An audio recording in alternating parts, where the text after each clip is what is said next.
This is the original esport racing game. This is iRacing.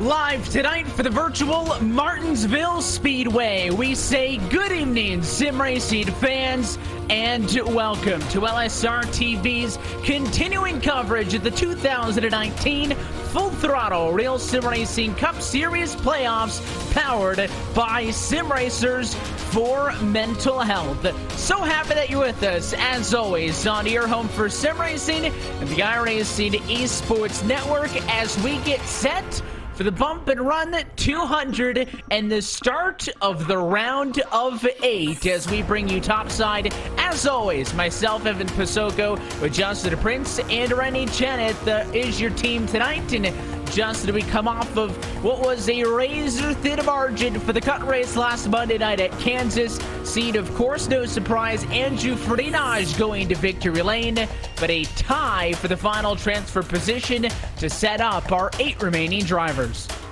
Yes, indeed, it came that close to the tiebreaker. Both drivers in Skylar Shackelford and Brian Chambliss came in out of that race at Kansas tied in points, because Shackelford finished higher in that race, and that just so happened to be both of their best races of the entire round of 12 finishing position-wise.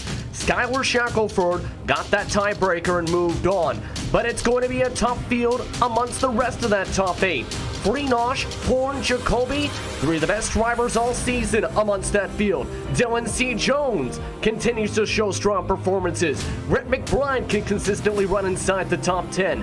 And guys like Thomas J. George and Eric Stanford could be wild cards, but could be men that could find their way to victory lane in this round. And this is the same thing that we mentioned at the start of the round of 12, when comparing it back to when this postseason began, Justin. You know that for the likes of Frenage and Connor Horn, Jason Jacoby, those drivers who had very good regular seasons, they were all but a shoo-in to easily get out of the round of 16 thanks to all their bonus points. But last round, again, they only get bonus points, 3 per win from the round prior. So that's why Frenage and Stanford have a small advantage. The other names, sure, there are 4 in the gray, but really nobody is below the cut line yet. But that 3-point advantage could be huge, given how tight some of the transfer spots were last round. But that's also basically nothing. You can't really sit back and try to use those 3 points to your advantage. Frenage and Stanford got to attract all 3 rounds in this, all 3 races in this round like they are must-wins. Any win for your round of 8 drivers from this point on will lock them in to the championship for finale. Of course, starts tonight at the Paperclip. We also go racing next week at Texas, and then the week following at ISM. Yeah, 3 very challenging and different racetracks. Martinsville, with its risk in terms of damages, staying consistent and keeping nice and calm with how tough this racetrack can be. Texas, another 1.5 mile circuit where drivers are going to be going balls to the wall to try and pick up speed, and are going to be near bumper to bumper majority of the run, and consistency is also key. And Phoenix, you never know what can happen there depending on how things shape up. But overall, if you are in the round of 8, you want to win at Martinsville so you can relax and get ready for Homestead. And of course, the last real short track of the calendar, things could get physical at ISM. We look forward to that one in Phoenix for the round of 8 finale in the second last race of the season. But if you are a driver that loves going short track racing, a big difference here this evening compared to some of the other smaller tracks, the only other small track still to go. This is a physical race where you can get nice and close to the drivers who you are fighting against for either just the race win tonight or if you're still in the postseason in the fight for the full Throttle Cup. But a qualifying session has drawn to a close, so let's go trackside and take a look at tonight's sim racers for mental health starting grid. Connor Horde will be on a pole position for this one, only driver to get down into the 18.3s, so he'll bring us to the green flag this evening. It'll be accompanied on the outside of the front row by the Renati car of Daniel E. Eberhardt. Skylar Shackelford will start in third position, lined up right with Andrew Ferdinand, who starts P4. Another playoff driver to the inside of row 3. It is the 3 of Jason Jacoby. He'll start alongside David Washington in the number 98 machine. Just behind them in row number 4, we find Brett McBride alongside William Kruska in the Sim Racers for Mental Health machine. Rounding up the top 10 tonight, it's Thomas J. George in the Milwaukee Chevrolet alongside Scott McClendon. Continuing on through, John Fowler will start 11th position and Sean Kalis in 12th. Kyle Kamer is the final driver to take a time in qualifying. Not currently on the grid, though, maybe deciding to skip that one. And we saw this again last week, almost half the field deciding not to queue. So Miller, the first driver on a provisional, starting to 14th position, and Eric Stanford will be P15. A lot of drivers electing to go to the back and trying to avoid the potential carnage. Shane Parrish in 16th among them, along with John Goodell in 17th. Blake O'Connell moves from the 20th position, right where the admin would be in 18th position. Andrew T. Jones, along with Dylan C. Jones, round up the top 20. And then continuing on through, Todd Novosad in 21st, Dylan C. Jones 22nd, Brian Chambliss 23rd. It's to round out the entire field. Should also note, Kyle Kamer has made it to the grid. Thought he may have been opting to start for the pit lane. Not the case. So all those drivers will roll down into turns 1 and 2. Let's talk about the short track adjusted Martinsville Speedway. The paperclip clocking in at just a little bit more than a half a mile in length, but it is that very flat and surfaced corners, which makes this place so exciting.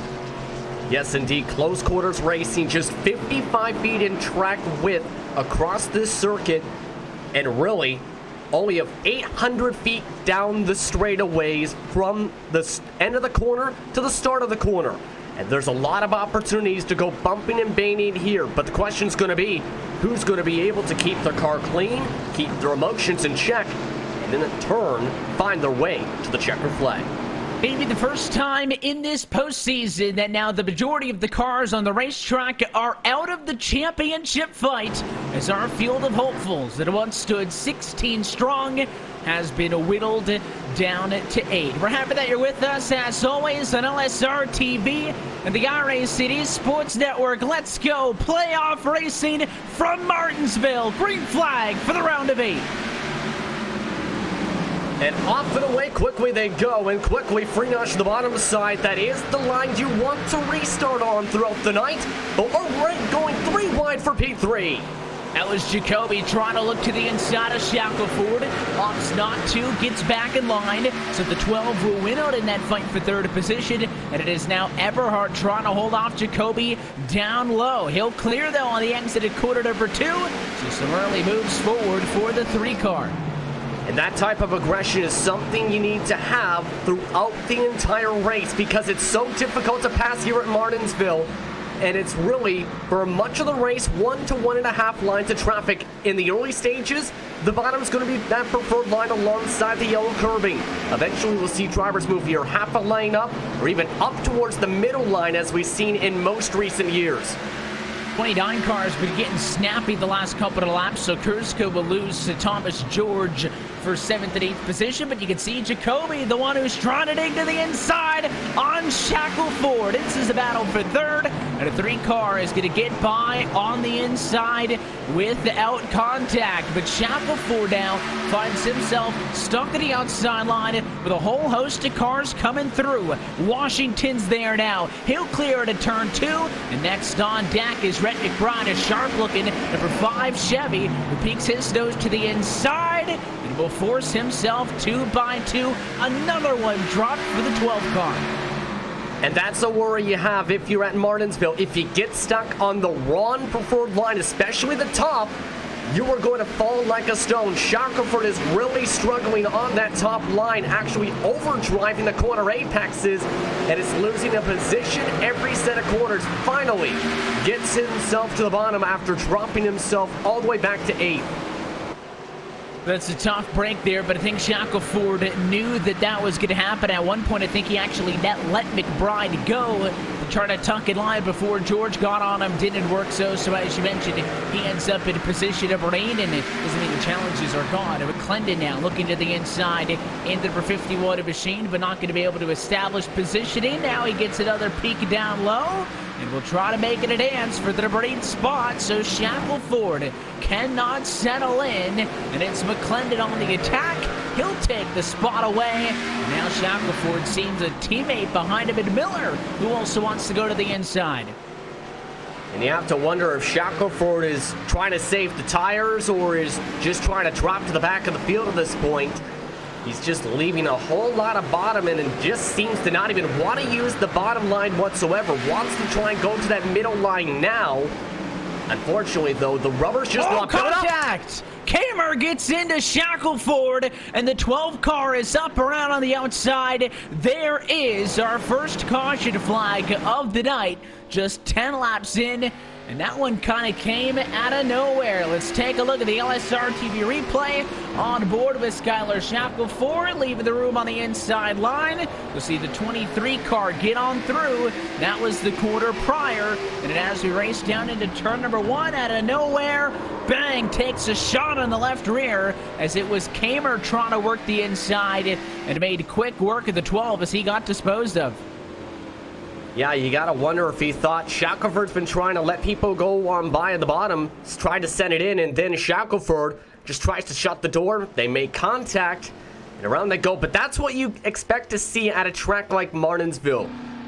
Drivers are going to try and squeeze one another, not going to give as much space as, say, on a half-mile or a 1.5-mile racetrack. And as you can see, Kamer saw a hole closed, around goes Shackelford. An early yellow here at Martinsville. Andrew Friedage out in front of the field. And the field will get an opportunity if they wish to come down and get some service. You can see everybody basically 10th on the back, actually deciding to take that opportunity. The race off for the pit lane. I'll see Blake O'Connell along with Dylan Jones, John Fowler, some of those drivers win that race off of pit lane. Fowler's got a good bit of back end damage in the 22, so that's something that he'll have to work on. And I mean, those cars barely made it out of the pit lane ahead of the pace car. That's going to be a problem for drivers who get early damage in this one. As often you see those yellows as a safe haven to come down, get a lot of repairs. But the pace lap so fast here at the paperclip, you really don't get a ton of time. Yeah, and this is something that a lot of drivers will tell you about if you ask about them, is if you're in the back half of the field, really you have to wait until the second time around to go into the pit stop so you don't fall a lap down and get trapped in the pits. So that really shows how much track position is going to be important tonight in general. For example, here at Martinsville, if you are in the back half of the field, it's going to be hard to progress forward without falling behind. But the reason we've seen so many cars stay out here, Evan, we ran 10 laps. A lot of drivers seen this throughout the entire week across the iRacing service, that 10 lap differences on tires are not really going to kill you. It's about maybe a half a tenth to a tenth of a lap difference on the long run between them and the fresher tires. Those tires are going to equalize fairly quickly, and they're going to have a decent time, I think, defending. Lights out on top of the pace car. Kyle Kamer does claim responsibility for that latest incident, so he'll get an end of the longest line penalty for this race start. We'll re-rack him and stack him with the first couple cars off of the pit lane being, I think, from Connor Horde, maybe just behind him, maybe top 8, top 9, the cars that stay out. But it is Friedage still in control. Jacoby pressing for the outside of the front row. Green flag, back of the air, 15 down. A long way to go, and the fight will be for second in 1 and 2. Keeping on the 24 Speedway Chevrolet, he's the first driver on fresh tires on that outside line, but that's going to be very challenging to try and make it work on said line as he still tries to get around the drivers on old tires. You can see off of these restarts, obviously these fights are critical. Washington got a good start following the 88 car, who was the control car for the restart, up and alongside Jacoby. And maybe Jason's got a real opportunity here just because there's that one car on the inside. When Shackelford was up top, it was a big line. So the 3 car better either get in front of the 98 now or let him go, because if that 5 of McBride, George and company start to stack up at the bottom row as they go side by side and kind of slow each other down, that he could be pinched on the outside line. Also, this is giving an advantage to Ferdinand, who's opened up a 7/10 of a second advantage in front of them for the race lead. Yeah, Andrew right now is going 2/10 of a second quicker, and they're door banging each other for the spot. The 98 of Washington got up and gave a good door slam to Jason Jacoby. At the same time, Connor Horn made a quick swift move to the inside. He passed Rhett McBride for 4th. And now it is all single filed out. Washington still second. Now Horn with attacked by the 5 car, and Jacoby is sideways. He'll hang on, but the 3 car tried to give a shot to Washington. No doubt trying to pay that favor back a little bit, but it did not work. He nearly took himself out. Yeah, they were bumping and banging, and the reason I think Jacoby got so loose is he was prepared to go back to that top line. Horn filled up the hole right at the last moment, so I think he had to turn that wheel hard to make sure he didn't come across that nose. So Horn, on those fresh tires, is the only driver on the track at the moment matching the pace of Andrew Freenosh in that 3rd position. This is obviously something that these drivers early in the runs want to, walk the balance between knowing that this may be some of the best opportunities to make some passes for position, while at the same time probably door slam at each other. Not the best, but you can see Connor Horn has chased down that number 98 car. They've just let Ferdinand walk away. You can see he's already out of the shot as they race down the back straightaway. He's way out over a 1.5 seconds in front of this fight for second. I think Connor Horn, the car who started on a pole, probably a little bit better, actually, than the 98 car. Of course, recently off of the caution flag with the 24, opted to come down to the pit lane and take 4 tires from 4th. We'll see if that fresh rubber works as he'll go to the inside. Yeah, and I think Horn knows he's quicker. Just got a little bit loose, though, that time along some of the bumps on the corner exit. But I think he knows he's got the faster pace. He was still around the same pace, in fact, as Freenosh before the pit stops. So I think knows he's got a faster car than Washington. I think he just wants to get on by. Finally does so there after being held up by so long. The gap is now 1.7 seconds to the car in front.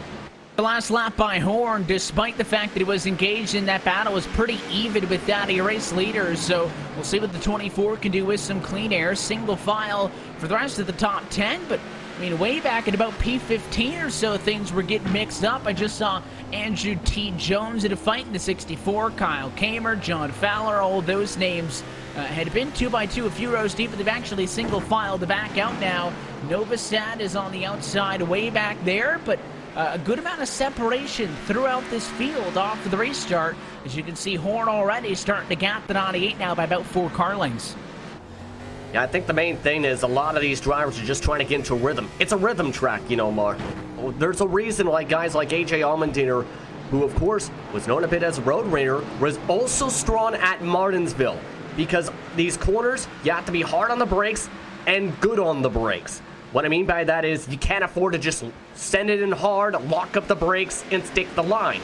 You burn up the tires or you're going to slide up the racetrack if you do that.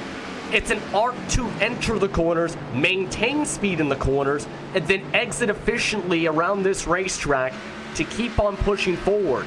If you don't do it well, you're one of the cars at the back of the field that are currently close to getting lapped or have spun around for the caution. Caution flag for the second time tonight, and it is the 22 of John Fowler, who is nosed into the inside wall on the front straightaway. We can replay angle up with that as soon as we can. The 22 machine was running in 17th. You see him here in a battle with Daniel Eberhard, and as he goes down and off into the corner, watch the exit. I thought initially there might have been contact. No, he just tried to get the power down too hard, trying to avoid allowing Eberhard to get up on him. And once that car got sideways, it lost total control real fast, and lot of sanctuary here in Martinsville. Very quickly into the inside wall. We're back under yellow, and the rest of your race leaders who opted not to pit last time are in this time through. Yeah, and that's not a surprise at this point because we've already ran 30-plus laps in this event. And on those tires, as much as 15 plus, so everybody needed to get on fresh tires here to make sure they can keep on pushing. If you don't get that rubber, you're not in a good situation. You can see 4 tires is primarily the call as Ferdinand burns it out of pit lane uncontested for that lead position. Horn off in second, Washington third, but Thomas George, the driver who makes the leap under this caution flag, also going with a 4-tire decision, but does pick up some spots. He'll go from 9th to about 4th position. Given if any cars stayed out. The only car I see tucked up behind the pace car is the 90 of Eberhard, who is just looking to get some laps back. Right now sits down 14 after starting this race in the 2nd position, but obviously having some struggles and spent a lot of time off of the racing surface to get him down. Where he sits down 21st. So he'll get away by Sean Kalis, stayed out. He's right back down pit road. So it'll be a total reset. The 88 car will once again control as he waits for the lights to go off on top of the pace car. Not quite yet. So at least 2 more times around. Yeah, and Andrew looked really strong in that clean air the entire stint. But the thing is, at Martinsville, you're eventually going to reach our cars, right, if you get a long run, because it's such a small track. But in the first 20 or so laps of a green flag run, you're very likely to reach the back end of lap traffic. We haven't seen that case yet, but that's going to be very important as this race goes on, is can you get through the lap traffic quickly and cleanly? Because some races can be won or lost, or some position battles can also be won or lost if you get held up behind somebody at the wrong place at the wrong time. And so far, haven't seen a green flag run long enough to get to that point. 10 laps followed up by about 15, but obviously as a 200-lap race races on, we will at some point see that position. I think for the 24 Horn here, he saw Ferdinand's check out last time off of the restart. He cannot afford to get held up by Washington in this fight for P2. Let's see how well all these drivers navigate. As it's Ferdinand once again on his mark. 24 tries to guess when, and he missed it by a country mile. So it's Ferdinand to 1, and there's Washington again trying to fight for 2nd. And Washington, a great launch on the bottom to get himself single file. And now if I was Horn and a lot of the other drivers, find the nearest hole, get to the bottom line, and get to work to try and fight to make sure you preserve the tires. Jacoby diving his way for 3rd. And 3 wide behind, there's Thomas George, the 9 car away up the hill. So the 5 of McBride, the 51 of McClendon, and the 23 of Miller are going to get on by him. As this part of the pack is still 2 by 2, like it was just off of a restart. Jacoby did not win out in that exchange with Connor Horn. You can see the look off of the front of McBride. Those cars, 1st, 2nd, 3rd, 4th in front of him. Single file, but all still in touch with each other as Washington, much more easily this time, able to make that move from 3rd to 2nd on the restart. Yeah, that time he was able to get himself to the bottom line, but take a look at this traffic jam behind Kyle Kamer at the moment. Lots of cars still trying to get around this battle of Stanford and Cadell. And if you're any of those cars behind, you're saying, come on, somebody clear each other. Someone give me a chance to go and try and gain positions for myself here. That is the case for Dylan C. Jones. And right now, that is frustrating as a driver because it takes so long to set up a pass here. And you can be side by side for up to 5-10 laps in some cases. And that's just the nature of racing at a place like the Paperclip. And you can see Stanford holding out for the time being atop Jonathan Cadell, one of the drivers just recently being eliminated from postseason competition after finishing 10th in the round of 12. 2 spots shy of making that top 8 cutoff. New sponsor on board as well, that 69 car. And further up the road, what a dive bomb to the inside by Miller as he drove in hard on Scott McClendon. It is a battle for 6th, 7th, and 8th if you count the 9 car and George in it. Miller will win out on the inside line. Now that Milwaukee Tools, Chevy and George trying to follow in his footsteps. Looking to the inside to turn 1. And he's actually bumping McClendon out of the way there. McClendon trying to squeeze him. And George and Miller not putting up with the squeezes. But Miller has left the bottom open for George. Remember, some of these HBR cars have been trying to get that top line to middle line working so far. It hasn't gripped up yet because we haven't had a long enough run. Well, you see this strategy not work out, at least at the moment, because the Donna George is going to win out in this exchange. The 23 still with the nose, but there he goes. So George back into the number 6 position. And Miller, who has really only been going to forwards all night long, loses his first spot, and he gets sideways. Too hard onto the binders. McClendon checks up as well. He'll take a shot by Kamer. It'll slow this whole pack down. And now we're side by side, 3 rows deep. Now it's Stanford slideways off of the turn. So it all started there with a little bit of a lockup into the corner. That's that razor thin margin that you were talking about with these drivers to make sure that they do what they need to get into the turns here at Martinsville. Not just slamming out of the brakes and then turning. You gotta finesse it through these corners.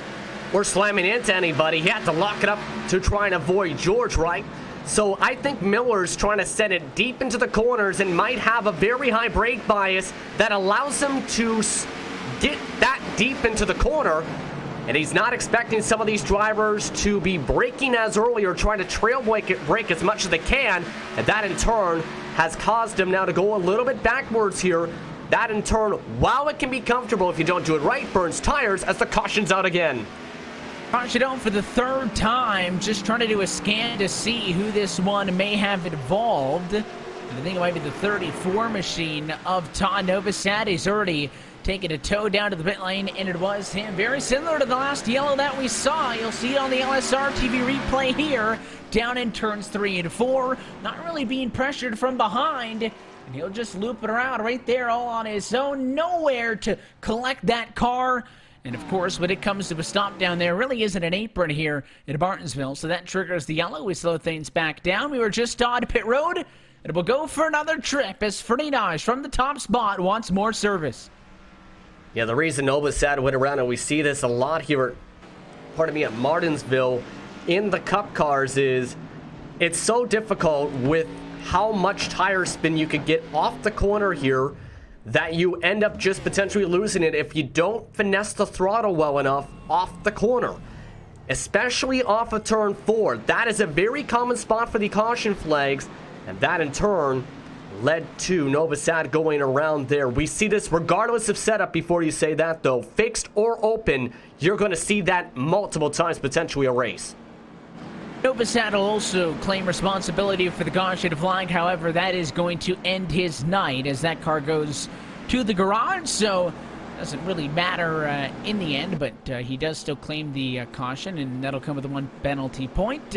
Once again, the only cars that stay out are lapped down cars. John Fowler will go from 4 laps down to 3 laps down. He'll get waved on by the iRacing.com official pace car when its lights go out and we get to 1 to go. And then Daniel Everhart will go from 14 down to 13 down. So 1 spot at a time. I think for Everhart, the laps aren't the biggest thing for him. I think just staying in this race is kind of the main objective. And as drivers like Novosad fall out of the race, he'll gain spots. He's already gotten around Kruska, who's not going to make it to the end, and will shortly pass Novosad as well. So that's what's in it for Everhart. Just trying to get some points wherever he can. Yeah, exactly at this point. And Eberhardt, remember, was supposed to start on the outside front row as we were coming to the green flag, had a technical issue, and lost 13 laps because of how quick these laps can click off while trying to get himself strapped back into the race car. It's going to take a lot of caution flags to get himself back on the lead lap, to be quite frank, with him still 13 laps down with this wave around. But it's going to be interesting how the rest of this race progresses. Horns back to the bottom side here for this restart in row 2. He needed at least 13 of them, and given the fact that the only way to get away from around is to not pit, need fuel and tires at some point, so I don't know if it's going to happen for Daniel Eberhart. It's a long way to go. Already passed a quarter distance, 53 laps down, 147 to go. It'll be the 3rd time in a row it's Fernandez in control. David Washington takes a step up. Instead of challenging for row 2, he'll be on the outside of the front row. Green flag in the air. And let's see if Connor Horn can get to his inside. No, he can't, but he tried his best into 1. Yeah, that time Washington knew what to expect, knowing Horn would try and set it in.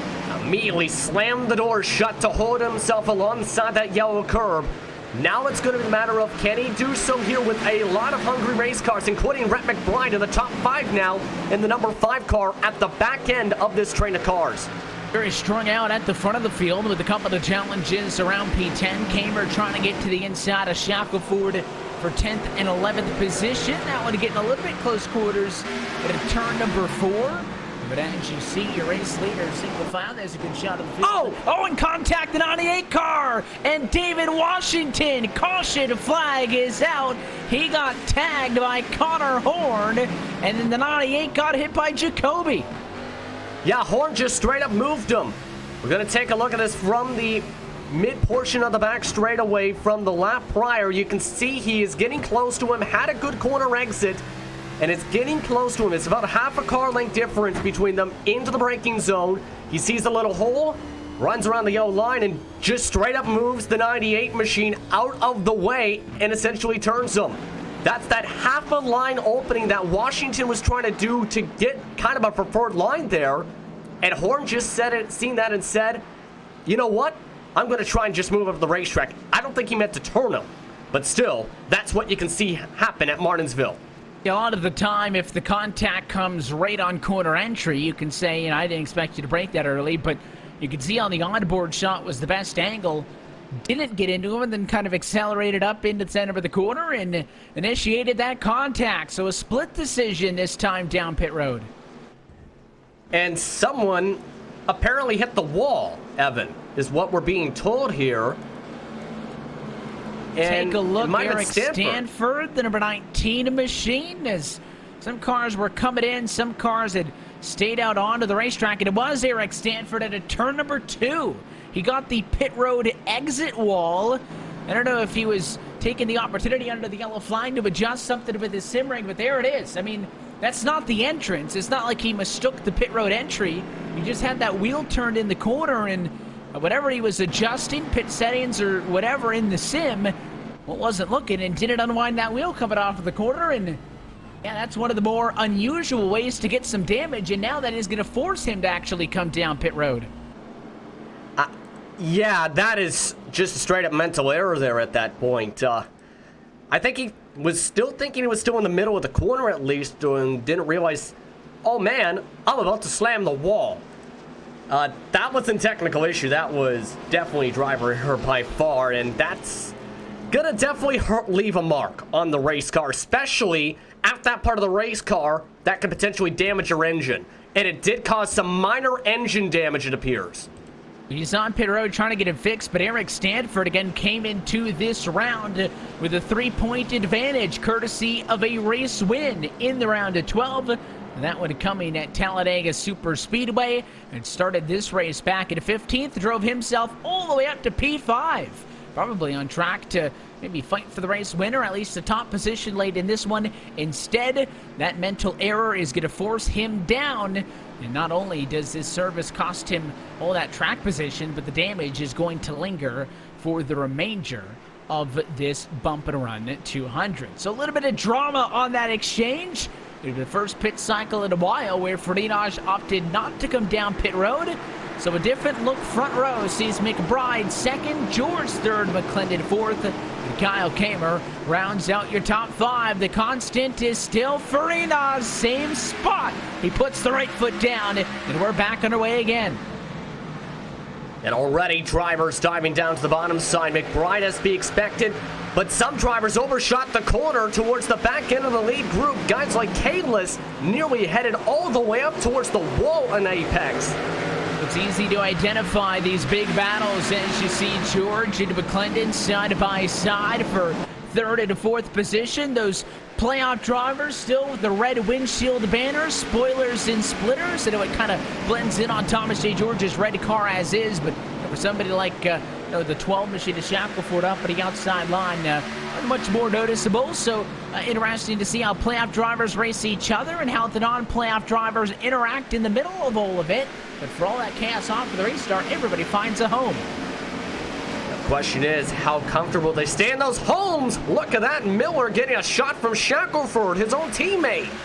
Yeah, we're into the corner in turn 3. That's where I said that if the contact's into the corner, I think it's a little bit more excusable than off of the corner because everybody's got their own braking points, and if you're peeking out to the outside to maybe trying to see what's going on in front, you brake a little bit earlier, a little bit later. That's how you get some contact to fight behind those two.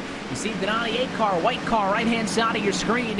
That was David Washington going to the inside of Blake O'Connell for P9 and 10. And how about O'Connell started in 20th position, cracking the top 10 for the first time tonight. Yeah, if we can head back towards that battle, you can see he has just kept that in the car nice and clean. That's one of the main goals. Just a little scrub on the right front. But other than that, has been able to avoid the incident so far and just keep on pressing forward. Take advantage of our driver's mistakes. Keep the tires nice and cool and then just press along. That's what a lot of drivers, I think, like to focus on doing, especially if you're one of those cars that elect to start in the back. Just let the fighting take place in front of you, let them damage their own cars, and then just pass on by as they fix their machines. I don't think that the fighting back here is done with. We've seen Jonathan Cadell take a couple of peeks to the inside and to the outside of 67 to Blake O'Connell. Hasn't been able to make a move. Andrew T. Jones also got pretty close to him in the corner. Car around 43. Sean Kalis just got spun around, caution flags out. All on his own, the 43 car had some help. No, it's 43 just himself as the caution flag is back out. And well, we've seen this numerous times out of 4. Can't really see. We've seen it a ton in the center of 1 and 2, but there it is. Kalis had the race leaders coming up on him, and he just got sideways, looped it around all on his lonesome. Yeah, he took the corner entry too hard, and that's what basically sent him around by the exit. Just missed his braking point, and the amount of speed and momentum just carried so much, it just fishtailed that back end. It hooked him on the corner exit. He was nearly able to save it, but it's still enough to trigger the caution flag as well as buzz those tires. The Freenage will bring the race leaders down to the pit lane this time. Mentioned, and a lot of them opted not to pit on the last exchange. But at lap number 71, he'll go right side tires. The left sides are going to go on as well. And he'll look to win that race off for the pit lane as Kamer, other drivers, Connor Horn in and out, drag race off. And Freenage will win out in that exchange. But Kyle Kamer around the outside. 2 tires only. We'll take a quick opportunity to step aside. When we come back, it'll be Kyle Kamer, one of the top drivers from Martinsville, still less than halfway home. And RealSimRacing to Full Throttle Cup Series.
Back live from Martinsville as the top drivers in the Full Throttle RealSimRacing Cup Series power the way into turn 1.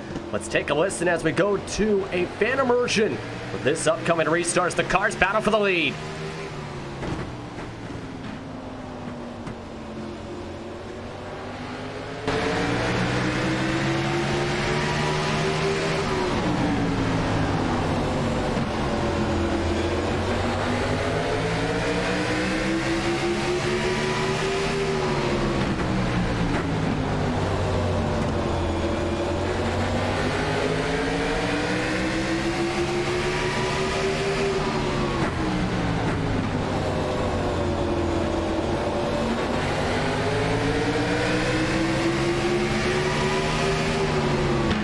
Caution flag is back out on the speedway, and this time it's for Eric Stanford off of turn number 2 after being hit from behind by the 18 car of Shane Parrish.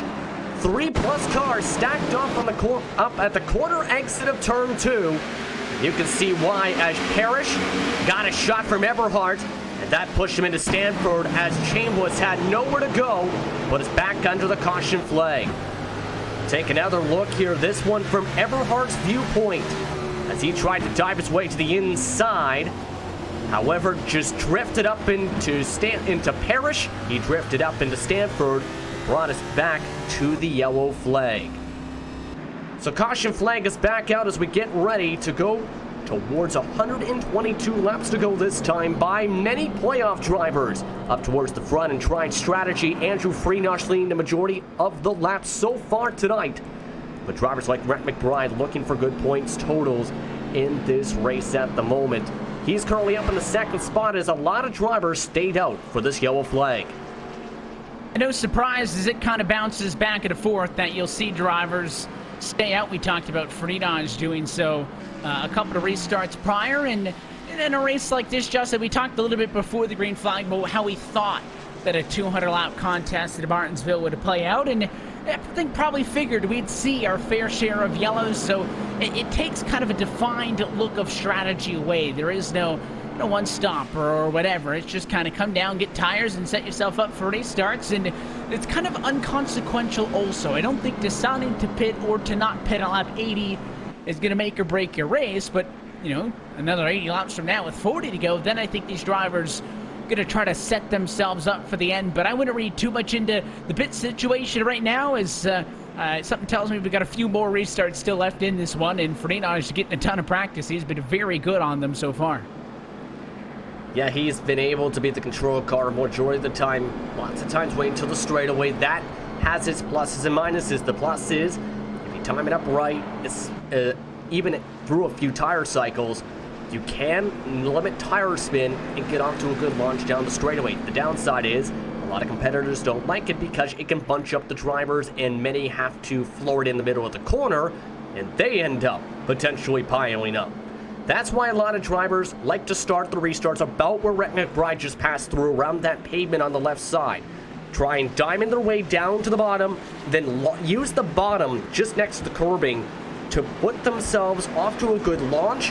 That gives them at least a car length advantage by the corner entry of turn number 1, and allows many of the air competitors to just run their normal line and get off to a good start. So we're going to be curious to see if Freenosh does it again. He's used both of them so far tonight, Evan, both those methods. Yeah, Kamer's 2-tire experiment ends up relegating him back to P12, and Freenosh side by side with the Ego number 5 Chevy of Rhett McBride once more. This time 82 laps down from the paperclip, and we are backing away inside. Has been oh so good, but McBride is able to get down and shut down the door. But a 9 car and George, who wanted the challenge, were a lot of contact behind. Connor Horn got sideways in the 24. Everybody hangs on for now. And he was one of the drivers who took 2 tires about a couple cautions ago. So some of those drivers looking very loose on these restarts now. It might take them a few laps at least to stabilize and have their tire pressures get back to where they want them to be. You can see on the outside that bright yellow machine. That's McClendon trying to work on the back of Jeremy E. Miller. It is Cadell on the bottom side of both of them at a 69 Toyota. He almost cleared that time in the center of the corner, and think he may set himself up to do so right now. All of this fighting going on for position 6 on the back, maybe leaning on each other as Cadell finally breaks through. And Cadell is really beaten up so far tonight. Lots of contact in the front rows, some contact with the side of the car at this point. He's not afraid to push forward because, as he'll probably proudly tell you, it's Martinsville, baby. And he's driving like he is like someone you would expect to see at the paperclip. But that pass has forced now a battle for 7th on back as Miller again stuck on the top. And they're not missing anything up front. It's still Freenage, half a second over McBride.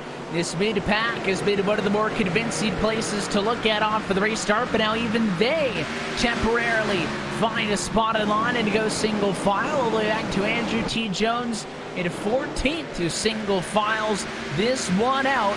Now a challenge will come for 4th spot. It's Dylan C. Jones. Hit a huge bobble, and there's another one! Sideways at a 4, and what a save! And that can happen if you run on that bottom side and end up not getting a good exit if you get too close to the curbs or end up just carrying too much momentum on that low line. It can just hook you around, as we've seen with drivers on the road. That time, he hit the curb, had to do a massive save, just barely avoided the overcorrect to keep the car moving. He didn't even lose a spot, but he did lose about 5, 6, 7 car lengths. And that car ain't happy on either end of the racetrack, because the time he got sideways that it was alluding to just as he broke loose there was in 2 off for the restart. He saved that one. He also saved this one, but I'm sure his tires do not appreciate those few scares, and I don't know if he's going to be able to close back in on Jones in 4th. You can see on that wide angle just how far back the 24 has dropped out of this, and kind of actually in no man's land right now as you now watch Dylan Jones in the number 03 machine. Trying to look at George, trailed by McBride 2nd. Still Freenage, that blue car off to turn 1 as your race leader. It seems that Freenage qualifies good, but not great. I mean, he's top 5, top 10 car most of the time. However, what he does is so good, gets to the race lead early on, never looking back. And I think that comes down a little bit to difference between being quote-unquote a hot lapper and being a long-run driver. A hot lapper is someone I see as good on short-run pace, good in qualifying, but ends up using the tires up fairly quickly and then slowly drops their way to the back and ends up losing positions by the end of the race. Then you have someone like Freenage. Someone that, while they may not be good at qualifying, Evan, they can end up taking care of their equipment well enough and saving their tires really well to the point where they're faster on the long run compared to the rest of their competitors. And that in turn sees them push on forward and sees them move up the grid. Andrew falls in that latter category, and that's why as the run gets past 10 laps or so, he can grow that gap more and more in that clean air. And he's now stretched it out to 9/10. So I was thinking to myself, well, that's probably one of his larger advantages of tonight. But on one of the restarts where the fight for second place was so intense, he got out to almost 2 seconds in front. Only 5 laps off for the restart. So Freenage knows that he's got to maintain this pace as these drivers look for some semblance of a long green flag run. 4 laps from now, we'll be halfway home at above the run 200. We'll take that opportunity to recap this first half. Take a look top to bottom, but take a look to the bottom right now as Dylan Jones trying to pressure the 19 of Thomas George. And George just gave him the position, knew that Jones was faster. In fact, him and Horn have been, despite Horn bonusing those rear tires a few laps ago, have been the fastest cars on the racetrack, even faster than Freenage. So I think he knows, why fight it? Why force myself side by side and potentially lose touch to Rhett McBride when I just let the drivers go and save my tires? Caution's out. It'll come right at lap number 99. It is Blake O'Connell. The camera snapped to it almost right away. And you want to talk about noticing a trend here. I think turn 4 may get the label of Calamity Corner again on his own. Car brakes sideways. And once it gets past about 5 degrees, I mean, there's no bringing that car back. And again, he was along for the ride. I think about 4 cars have hit that same spot on the wall tonight. Yeah, that time crushing the front nose, but You're right, it's been a trend, and that is a trend across the entire surface. It can be difficult to get off these corner exits, especially off turn 4, without losing that back end. And we're seeing a lot of the drivers, especially the mid to back pack, getting challenged by far tonight because of that. The race leaders back down pit road. Friedrich, I'm expecting, we're going to take a wild guess here and say 4 tires and fuel for him and everybody else. Looking at the cars that ought not to come down pit road. Chambliss, Jones. Look like those are the only 2 lead lappers to stay out. O'Connell does as well, but they will all eventually bow down. And in the race off the pit road, not with a ton of room to spare, but it is, in the end, Hellman's Ford Mustang of Friedrich back to the top of the board. It seems like that you're going to have to get him on for the restart, and if that's your only opportunity, Justin, I got bad news because the field hasn't been anywhere close on those plays tonight. Yeah, and most of the field, some drivers actually took 2 tires again, knowing that it's been a caution, break, caution, break, caution event tonight. Kamer again on 2 tires. He's now back inside the top 5 again from that strategy. And Jason Jacoby, who had to get a lot of nose repairs done after one of the early caution flags, he also took 2 tires to get himself back inside the top 10. So a lot of these drivers thinking it's going to be potentially more of the same. The runs have been averaging about 10-15 laps each for the all race long tonight. You can see the Donnie of Eberhardt getting another lap back. Was as many as 14 off of the lead lap as he got awfully close to the fence there, scrubbing the tires. We saw him as many as 14 down earlier in this race, and he's only 11 laps down now. I think just trying to entertain himself, as again, it's been a pretty uneventful night for him. You stay out, you get a wave around, you go to the very back of the pack and rinse, wash, and repeat. So the Donnie car will get a wave back through, and it will be Friedrich in control of the field as the let's go back out on top of the pace car. It'll be once more an Andrew Friedrich and Rhett McBride of front row. Watch Kyle Kamer here, I think inside row 2/3, going to put up a challenge on the 5 car if he's up and on the wheel. Yeah, he had a pretty good challenge inside the top 5 the last time he took 2 tires. I'm curious if he can do the same this time. It's going to be challenging, though. Again, we've seen in the first few laps, cars on these 2 tires can get fairly loose on the short. Playoff drivers 1st through 7th on the racetrack. Green flag once more. Past halfway from Martinsville. McBride dives to the inside. He'll get down in time to protect 2nd. So Jones takes 3rd. Oh, and out of control behind. Miller to the inside. He hangs on in the 23 car, and somehow he didn't wad up a bunch of race cars. Yeah, we are still clean, and those 2 are still fighting for the position. I think Cadella just hit the back end of Jason Jacoby's right rear fender. That put him straight into Miller. Now he's trying to make sure he doesn't go backwards as everyone's all bunched up. A lot of the cars that took 2 tires had a ton of wheel spin that last restart. Somehow we're still on it in the 98 car of David Washington. You see this fight center of the screen. He'll win out in for 10th position and then up towards the front of the field. Jones staying in front of Horn. Tell you what, it'd be a pretty convincing fight for the race lead if it wasn't another dominant night thus far for Andrew Friedrich, who's already trying to stretch his way forwards. But watch Jones here on this one. Kyle Kamer, the driver who I said to keep an eye on the restart, not had a lot of success. It was a very slow run down to turn 1. Ended up bobbling. He's down to P5. So Jones and Horn both able to get around him. Yeah, and that's, again, in part because the wheel spin, and that just opened up the better line as Horn drifted his way off the corner. But keep an eye, again, on this group of drivers, along with Horn just in front of them.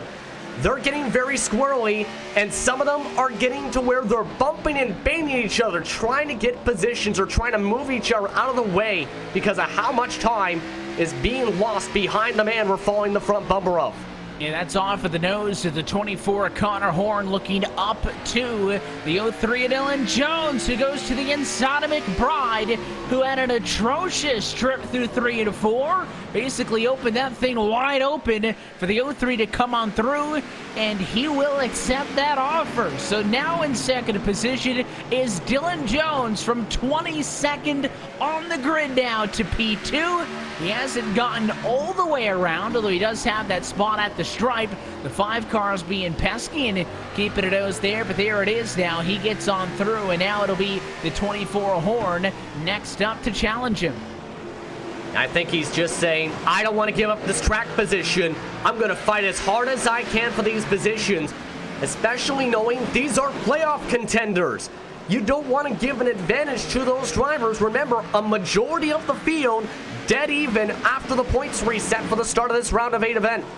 Only small advantages to the race winners in Stanford and Friedage. And what was an earlier incident in this race for Eric Stanford, driving himself into the pit wall that relegated a top 5 car back in the pack. He has still been unable to recover and is currently running in 13th position. So he'll kind of blow those bonus points in the open race of the round of 8. Horn able to get on by, and will now try to pull away from McBride, who trickles back down to 4th, the lowest we've seen him in some time. Yeah, he's had a good run so far, but take a look at how much they're fighting just behind them at the edge of the top 10 at the moment. Cadell, he's been all over the racetrack this entire stint, nearly locking up the brakes, all over the racetrack on the corner entry.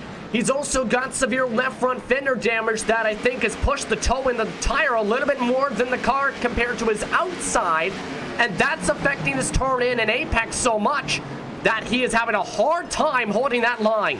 And he's been really squeezing a 98 car up to the outside wall. David Washington with enough confidence in the 69 to not lift out of it. And finally, he clears and wins out in his battle for the number 9 position. A little bit past halfway home with 117 down to the 200 on the night.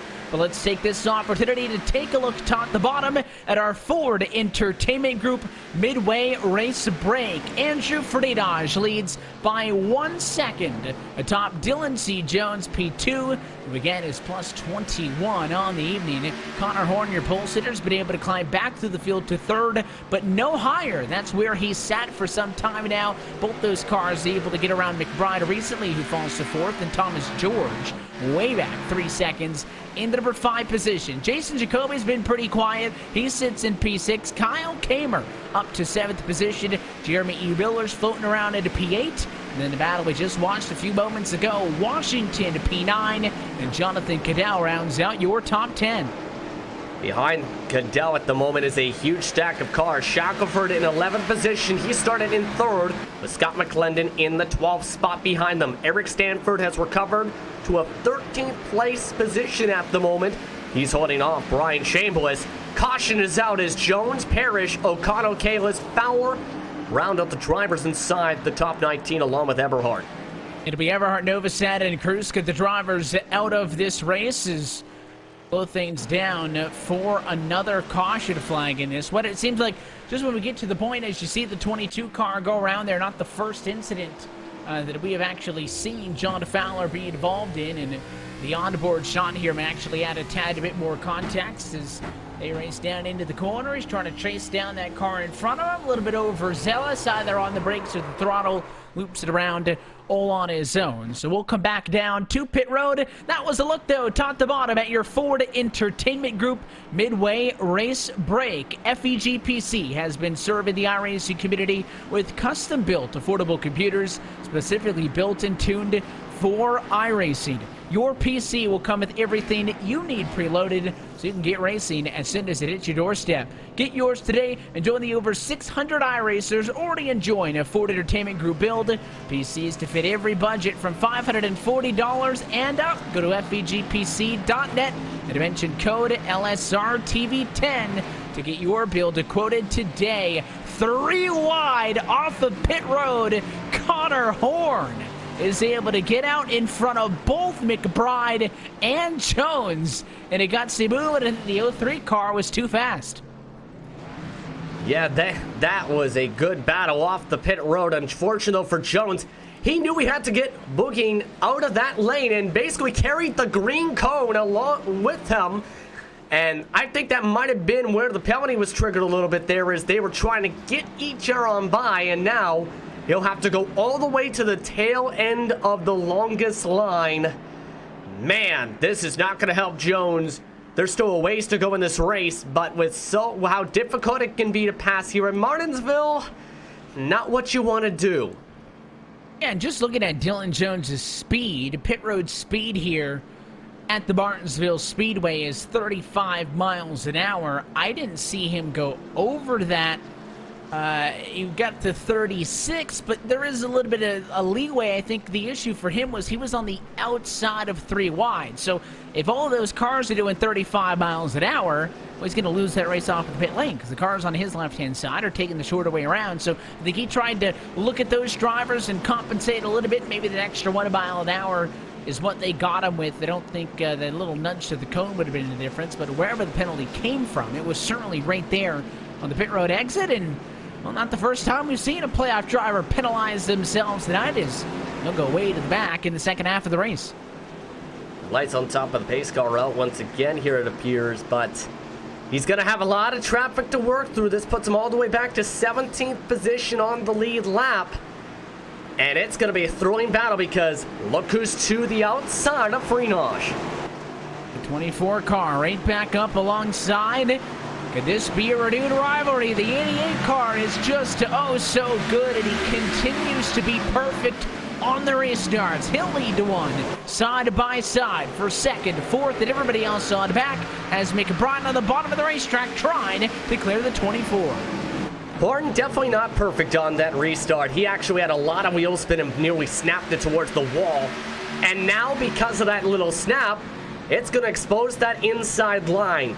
And look who's trying to charge in that blue Ford Mustang, Jason Jacoby, who will try and send it if you leave the opportunity open even potentially 3 wide possibly, is trying to charge in hard every corner entry to catch up to these two. And you can see this battle continues to go on with the 3. Got a front row seat of it all. Jacoby from the number 4 position. McBride still down low on a big bobble for the 24. He almost lost it, but somehow caught that car ever so quickly and doesn't even lose out too much. He will bow out to the 5 of McBride, but I thought that car was going to be in the fence. Somehow he's still in 3rd. Yeah, that was a near close quarter situation, but now Jacoby is the next driver he has to worry about. Jacoby's been very late on the brakes. A lot of these corner entries, you can see how much he charges in about 5-10 feet deeper on corner entry before he taps on those brakes. However, he loses the speed off Jacoby every corner exit because of how much speed he carries in. Right now he's in that case of fast in, but slow off.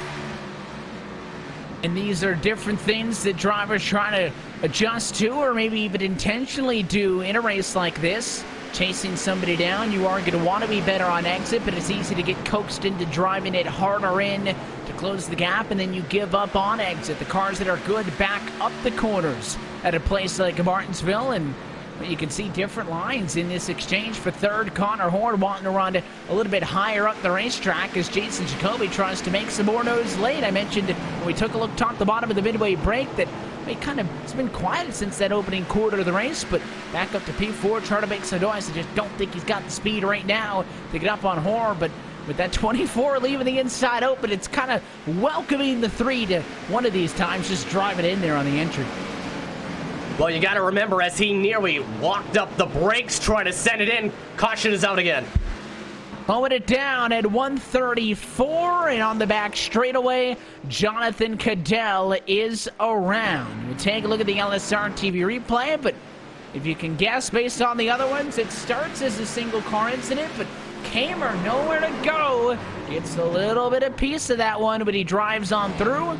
Right front damage on one of the drivers who's fighting still, in the grand scheme of things to try to get a good season out of this one. Kyle was eliminated from the playoffs last round, but still wants to fight for what right now could be as best as P13, but at the end of the year could be as good as a P5, but for him, he gets some damage. Cadell's torn up, and not a good situation for them as your leaders are back in once more. Yeah, Cadell basically overdrove the corner entry, right? You've seen it there a little bit. But the reason it just spun around is, for the second time, someone tried to bank it down the corner exit and try and use the very bottom line. Here's the problem with that here in Martinsville. If you do that the wrong way, and there's a very fine way between right and wrong with that line, you will snap around at the snap of a finger. That time, Cadell did that. He nearly had it saved, but he can say what he wants. Cameron had nowhere to go there, was not expecting him to try and snap around towards the bottom side, and loses the front clip because of that. But another caution flag, and this is going to open up the strategy a little bit, it looks like here, Evan, because Washington, Stanford, McBride, I believe, stayed out. And I think every run to this point, as long as this last one, we had seen everybody decide to come down to the pit lane, but on a longer one than usual, we do see Stanford McBride in front of at-time race leader, the 88 of Freenage. David Washington is also out there, but given the damage on the back of the 98, I'm surprised that he's staying out in this. I figured he'd try to come down to get some of it fixed, and it even further up the road. Still Eberhardt now going from 10 laps down to just 9 laps down. So, a night-long project for the number 90 Ford Mustang. As Eberhardt tries to continue to get back into this, but if all the cars that have stayed out are going to stay out throughout this yellow, Freenage going to be as low as P4. It's pretty much the lowest he's been where he started this race some 138 laps ago. Yeah, but on fresh tires, and we've seen how much wheel spin you can get on the older tires on the restarts at Martinsville, so that might give him the advantage in the first 3 to 4 laps, and then after that, all bets are off to try and get passes done because of how difficult it is, even with a 10-lap difference of Goodyear tire freshness. We'll find out how this will play out and how well those new tires are going to work for everybody who is 4th position on back, because your top 3 have stayed out. And I think maybe for the first time this evening, David Washington will be in control for a race start as he looks to lead just this 3rd lap this night as the green flag comes back in the air. Look at Stanford. Drives it in so deep on the outside. First time a race start we've seen stay 2x2, but an on-8 finally breaks through. Horn to the inside of Freenage, kicking him as far back as P5. And Freenage trying to get to that hole, but Horn seen that opportunity and sent it earlier. And now Freenage, he's in a bad situation. He's not comfortable on that top side on the early run, especially under braking, and now he's stuck behind one of his own teammates. Caution is out again. Caution flag from farther behind. Andrew Jones from 14th position is the spinner this time, all on his own at a quarter number 2. Slows us down at lap 141. We'll take another opportunity under this yellow flag to step aside. David Washington will relinquish the race lead. McBride stays out once more. You're watching LSR TV's coverage of the 2019 Full Throttle RealSimRacing Cup Series Playoffs. The race at the checkered flag from the paperclip when we come back.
We're back live for the virtual Martinsville Speedway as Rhett McBride stays out on his now 2-cycle-old tires. As the green flag flies at 146, we've got 54 laps to go from the paperclip. The 5 car, he'll clear to turn 1.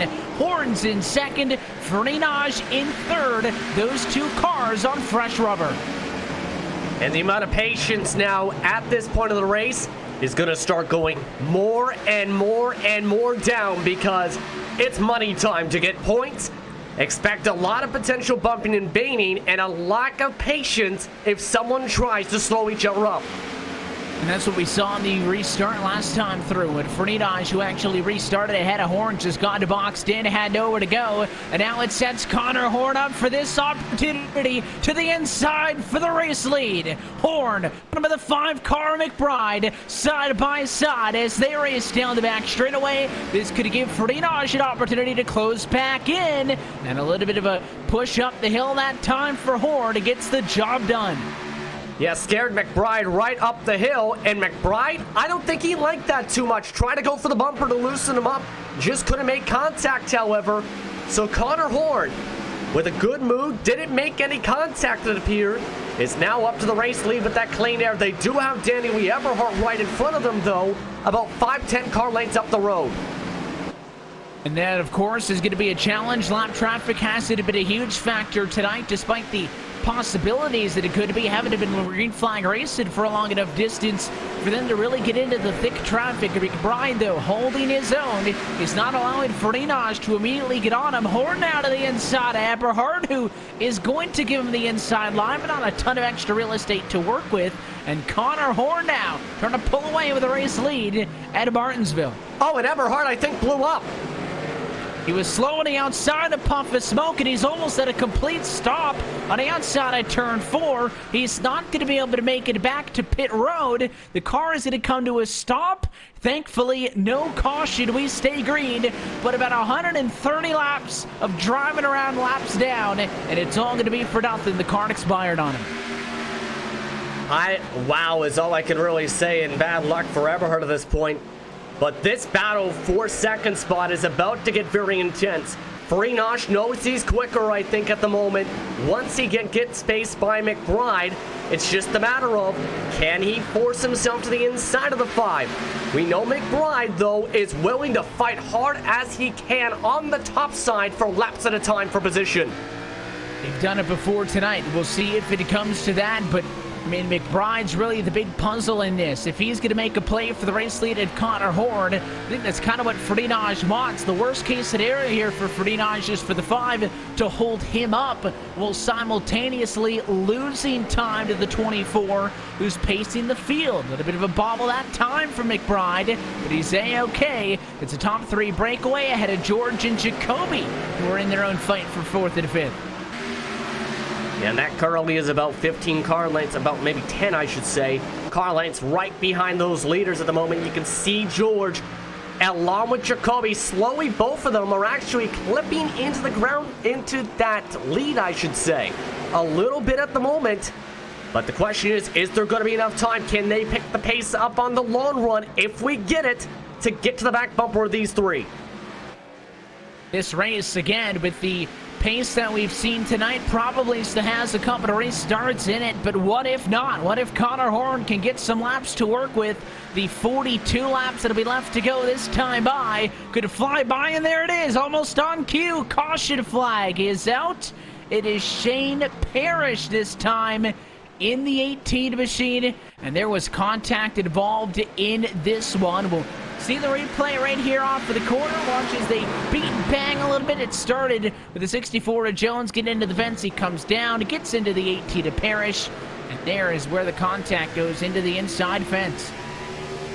Yeah, just Jones ricocheting off the wall, and unfortunately, Parrish was right there. You can see Parrish has no idea that was coming. Holding his line, boom, right into the inside fence, crushes the nose hard, and he actually hit the wall again, trying to get back going before the leaders came on by, so tons more damage now for Parrish. Real tough break for Shane, as he will actually stay out to try to just maintain the lead lap status. But your race leaders are back down. There was a little bit of innocuousness with the fresh tires and old tires, and McBride into the back of Horn as they go into the pit stalls. Expect them all to go for 4, maybe the final trip down. I don't think they got damage from that one, but this is going to be potentially, as I think you just noted there, the last time we see these cars come down. I don't think we see these drivers sacrifice track position if it keeps on going the way this has been and sacrificing fresh rubber.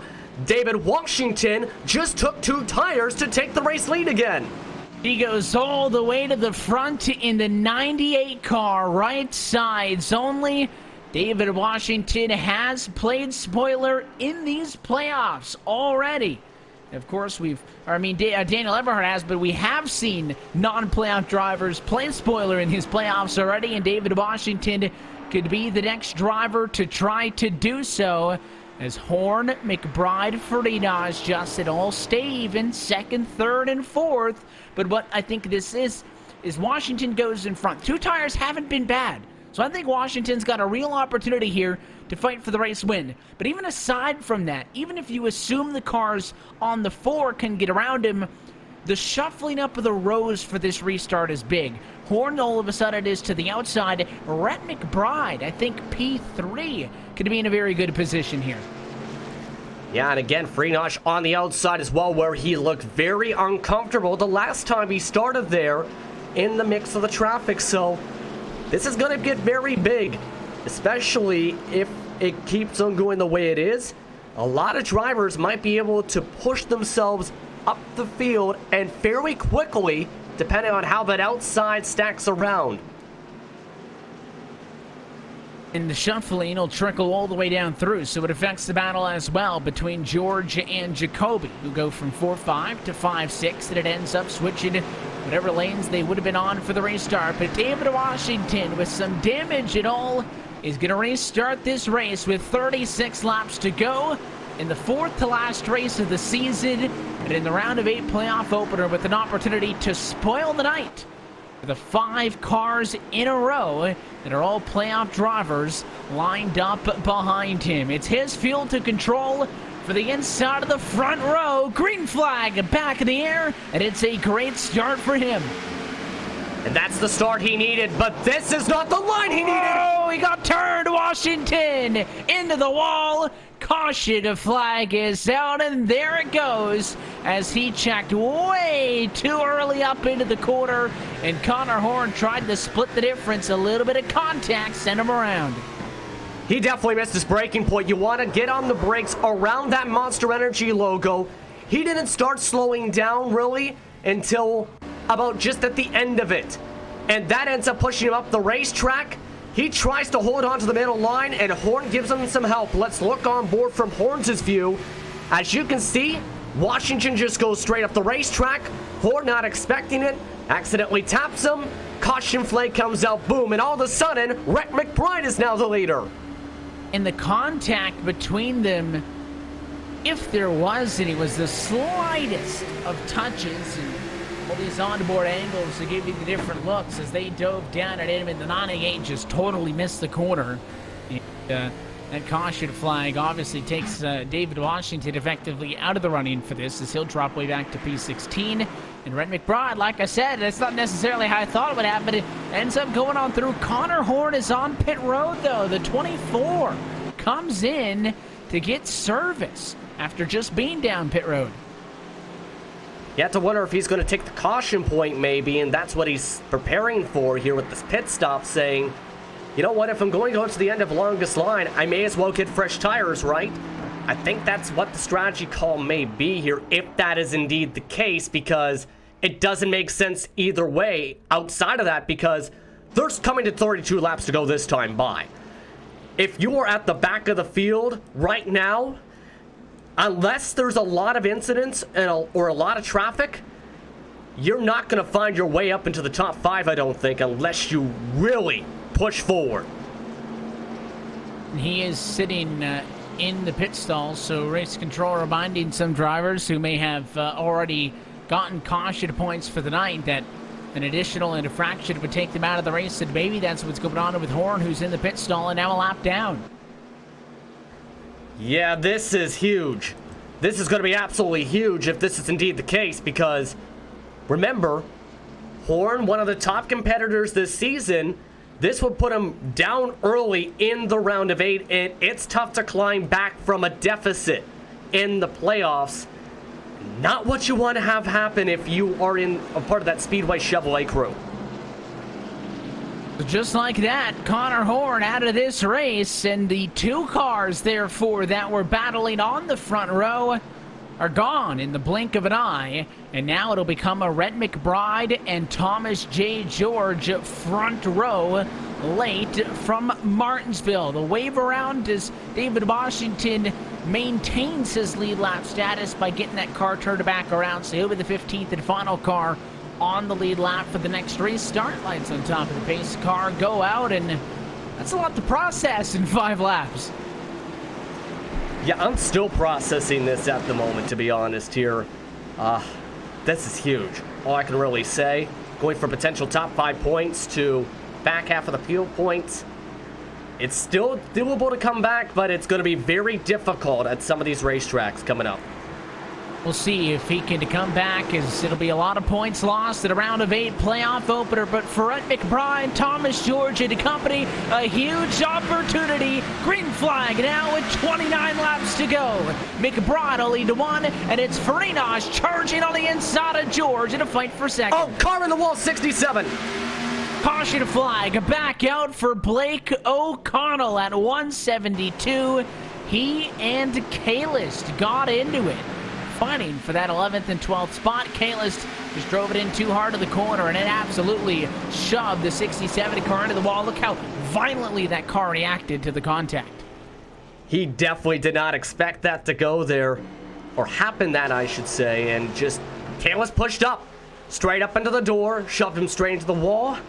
And you can see by the fact that there wasn't much of a turn is he had no time to react, and now another quick caution flag with 27 to go. And basically at this point, if you're on the racetrack, you may as well stick with the rubber you've got right now, because this is going to become a track position type of race the rest of the way. It seems likely we're going to run it out. McBride fakes from the top spot.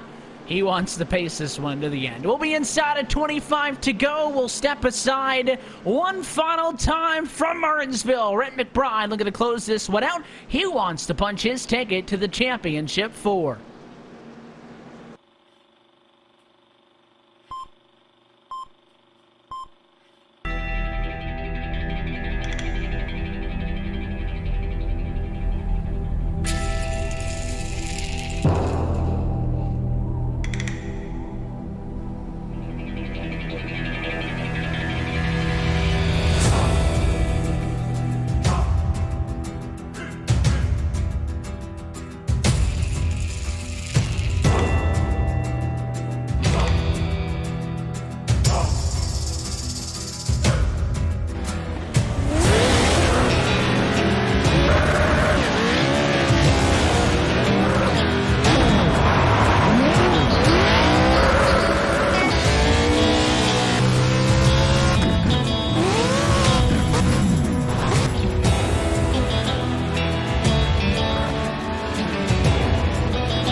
Weaver, voice of the Lucas Oil Off-Road Racing Series. Introducing Pro 2 and Pro 4 trucks on iRacing. Game on!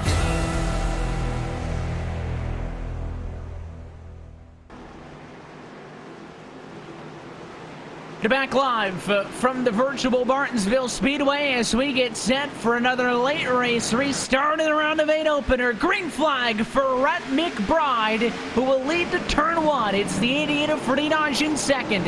He clears the battle for third, where it's George and Jacoby doing battle. And these drivers have been trying to fight hard all race long. Both of them not afraid to use a little bit of contact, especially more so George. And it's going to get interesting how the rest of this race goes. But the battle for the lead has just started. And it's the 88 car trying to get on the inside of the 5. Andrew Freenage dominated the middle portion of this race, but once he dropped back, he couldn't get back up there. Now it's all over the 5 as George is under fire for third. He got into the corner too hot, had to check up, and now he's sideways. Thomas George on his own spins from third, and more huge playoff points are thrown away. Just a little bit too hot in the corner entry that time again. One of the drivers trying to go late into the brakes that time. Again, as mentioned, we want to get around that Monster Energy logo on the inside. Got a little bit too late. Hooks him around. Back to the yellow flag. This time, no one hits him. Cadell scrapes the wall a touch. And we bundle up once again. And this is going to set up another interesting restart opportunity. As everybody tries to avoid the cone, McClendon elected a pit, though. McClendon will come down to the pit lane, but your race leaders decide to stay out, and maybe, just maybe, the yellow flag actually helps out McBride. Justin, I had thought, based on what we saw in the last few restarts, that the 5 actually wanted this thing to race out. They were too busy fighting behind him. He was actually pulling some distance off the green flags, but not that time. Freenage was all over him, and this yellow eliminates about 5 laps of chances for the 88. That's exactly what he is hoping for right now, or was hoping for, I think, because McBride, he's not as quick on corner exit. That's the main difference between these two drivers at the moment.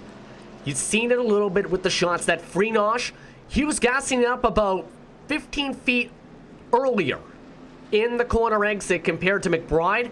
He was nearly hitting the back end of the 5, and each time had to lift off the gas to make sure he didn't hit him. And that kept on holding Freenage up. So that in turn is where the main difference is.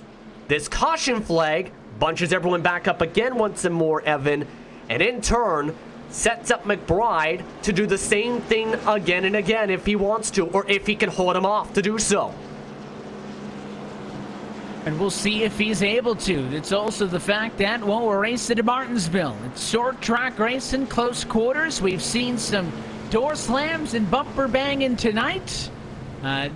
Most of that has not been really well executed. It's been just kind of cars getting physical and getting ugly in the corners at times. But you can set it up, move them up and out of the way, and you only got to be within about a car length and a half to be close enough to make that dive bomb if you feel like that's what it's got to come down to.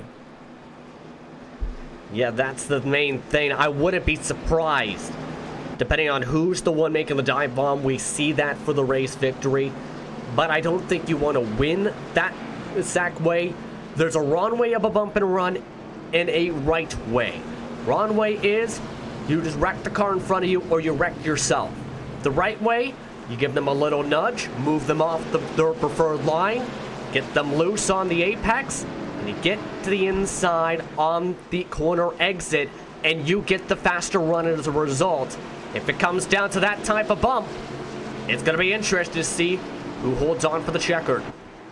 We'll find out as the pace car goes in again. This installment of a restart will come with 14 laps left to go with a Scoy to pile on. McBride Freenage on the front row. Green flag in the air. Watch Jacoby from third. He can't get through. He'll get into the back of the 88 car now, beating and banging, and the 3 car and Jacoby gets turned.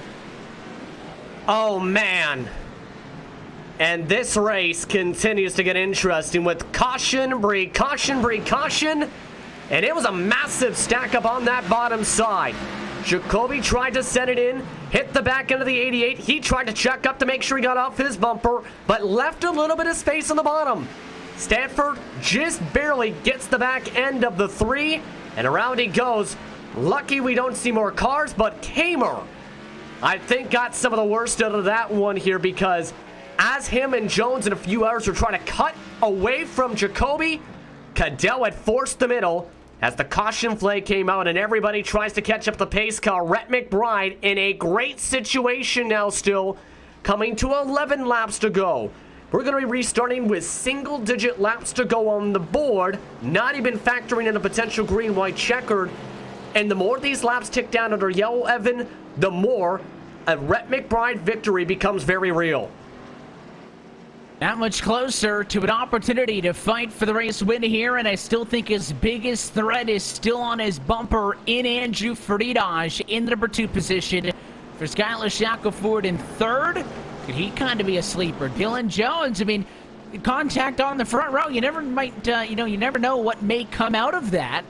But for Rhett McBride, what an opportunity this is for him. Again, coming into this evening as one of the drivers who is fighting in this round of 8, was able to make the cut by finishing in the number 6 position in the last round. But it comes into this evening, no wins on the season. He is the 2nd highest driver ranked this year without a win. Only he, Thomas George, and Skylar Shackelford are in the playoffs still without a trip to victory lane in 2019. He's been very consistent in a lot of the top 10, yes, but he's just not been in a lot of the positions to get a victory. He's come close a couple times this season, I will say, but this is the closest he has gotten in 2019. He's looking for that 4th career victory, and what a way to try and do it tonight. This would be a huge victory, not just to win your first race of the season, Evan, but to lock yourself to Homestead. Punch your ticket, rather, to Homestead. And of course, it's not going to be as easy as it may have been in years past to get an opportune yellow, and that be the end of it. You know, those drivers are only going to get so many opportunities, so many chances to get on you. Now with overtime to green-white checkered procedure with the iRacing service, and in this Full Throttle RealSimRacing Cup Series powered by SimRacers for Mental Health, we could do this a few times. So 8 laps to go this time by with a quick yellow, maybe 2 restarts possible inside of regulation, but the timing of any further yellows is going to be very critical. That's the main thing. When does the yellow flag come out? Because that's going to dictate how many opportunities we have, potentially triggering the green-white checkered if we have an unofficial one. There's a lot that can happen at this point, coming to 7 laps to go for the restart. And how much pace laps we've been having each time around, we're looking like a possible situation where the next yellow could potentially trigger that GWC. We'll see what this race still has in store for us. It's been a rough and tough one for the paperclip. Who's going to come out on top? Green flag going for Renage. Misses the gear shift, and it is absolute calamity on the front straightaway. Oh my goodness. And that time, I think he had a money shift or something. You go and start in 3rd gear here at Martinsville, for those that don't know, and have to go quickly up to 4th. I think he went to 2nd, and that just basically sputtered him right in front of everybody. And basically nobody except for maybe 1 or 2 cars survived that incident. This is not just a race-changing incident. This is a postseason-changing incident. And a rookie mistake from an all-time series driver. And for how good he has been on the restarts tonight, that may be the biggest mistake we have ever seen out of Ferdinand. He started initially good. The car broke sideways, looking like it was. That car shifting down to 2nd. Jones right into the back of him. Miller also with damage. Thomas George. I mean, not only was it the field, but 3 other playoff drivers involved in that one. And how the tables have turned in an all-time mistake. Tonight may be defined by mistakes by playoff drivers, none bigger than what we just saw out of the driver who is known for not making any. That's the first mistake I think I've seen this year from Freenosh. I can't think of an exact example where he would have done something to that caliber. You just don't expect it from the all-time series wins leader. And now, Shackelford from that is in second. He's been in the back a majority of the second half of this race and has been actually struggling. He was outside the top 10, I believe, before that incident. Scott McClendon, remember, he pit for fresh tires. He's got a bit of damage, but he's up to third. Chambliss in fourth. And Dylan C. Jones, who barely got through it and got a little bit of damage in the process, though, with no front bumper, he's going to be inside this top 5. So, Rhett McBride, you're in a great spot. As long as Rhett McBride doesn't make a mistake, he's in a prime position to win this race now. Shackelford, the only other driver to make it through totally clean. Next up would be Scott McClendon, who coming to the restart was scored in 8th position. He finds himself 3rd. Chambliss 4th. Jones in 5th position. And again, Freenosh may be using up those 3 bonus points. He drops down, and this race is going to go into overtime. It'll be, we go for the final caution, and we'll try for the green-white checker to finish. Official word now coming in from race control, so this one will push to overtime. Green-white checkered attempt 1 of 1. This is it for the 5-car Rhett McBride. You got to get through 1 final restart. As we see it, the lights are going out this time. And if you're any of the drivers in the field wanting valuable points, you're saying to yourself, please make it to the white flag this time.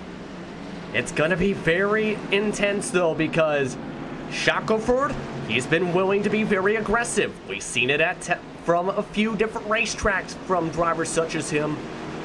This is going to be a crazy finish to a crazy and bizarre race. And it'll be Rhett McBride in control of the field. Shackelford to the outside. McClendon and Chambliss on row number 2 as we look for the green flag. Green, white checkered at Martinsville. McBride to 1 as he races, looking, trying to get to the white flag behind in the 45, and Chambliss gets spun. There's the yellow, and that's going to be all she wrote.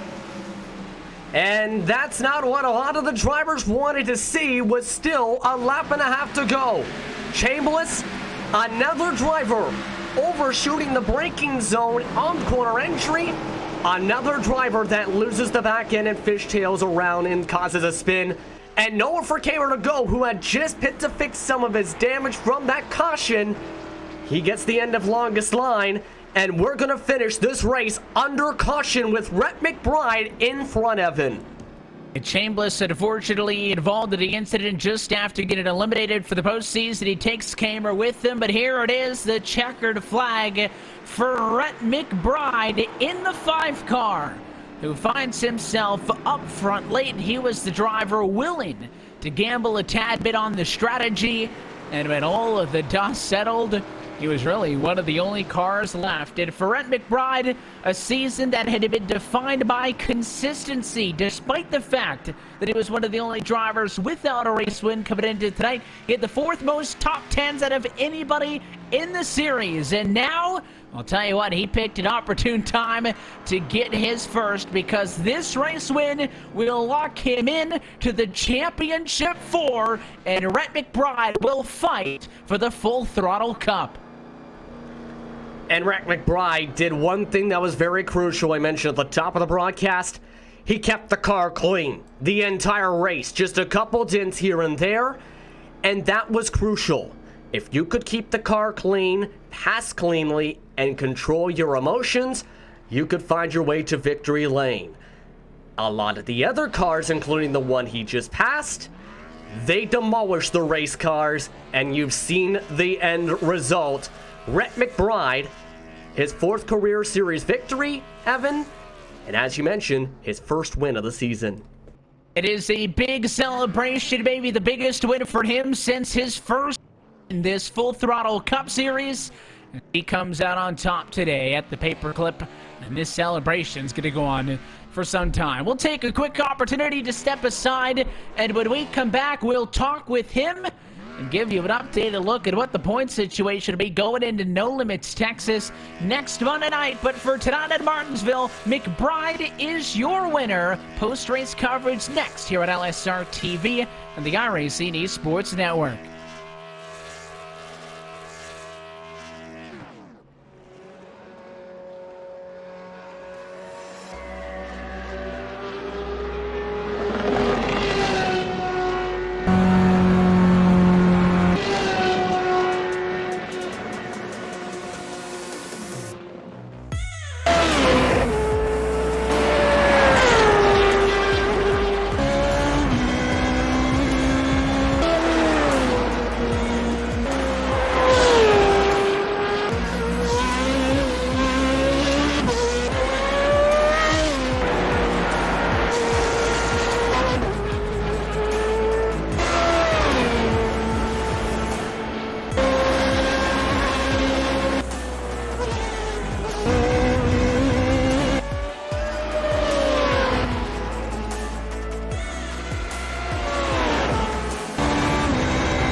Headed back live from the virtual Martinsville Speedway, where LSR TV's continuing coverage of the 2019 Full Throttle RealSimRacing Cup Series, powered by Sim Racers for Mental Health, rolled on tonight for the 30th race of 2019. And the open race of the round of 8 as Rhett McBride has punched his ticket to Homestead Miami Speedway. We'll talk with him and the rest of your finishers in just a moment, but first welcome you back into the broadcast booth. Evan Pasoko, Justin Prince, and Randy Chenneth with you as we get set to look trackside at this evening's Ford Entertainment Group full race results. McBride is headed to victory lane, edging out Skylar Shackelford after a caution flag cut the one and only overtime attempt short.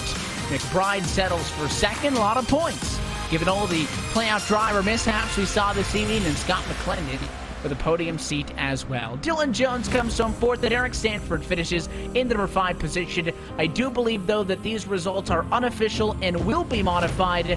I do believe Jason Jacoby should be scored a P5, so keep in mind that these are unofficial results at the moment. Jonathan Goodell comes home P6. Jeremy Miller is 7th with Shane Parrish at 8th. Thomas George 9th, and Kyle Kamer rounds out your top 10. Unofficially, Andrew Freenosh in the 11th spot. Remember, he caused that calamity down the front stretch after having one of the biggest mistakes in his iRacing career, collecting 10 plus cars in the process. Sean Kayla is in 12th. David Washington 13th. Jason Jacoby at the moment scored in 14th. As you mentioned, potentially could be moved up into the top 5 in the official results. First car lap down with Brian Chambliss. Everybody else, double-digit laps down. 15 laps down was O'Connell in 16th. Connor Horn parked. 17th position is where he finishes. 35 laps down. Andrew T. Jones in 18th. Daniel Eberhardt, he tried as hard as he could to get back on the lead lap. His engine let up, though, finishing 19th, 59 laps down. John Fowler rounds out the top 20. Just 2 air cars were in the race. Todd Novosad and Wayne Kruzka Evan.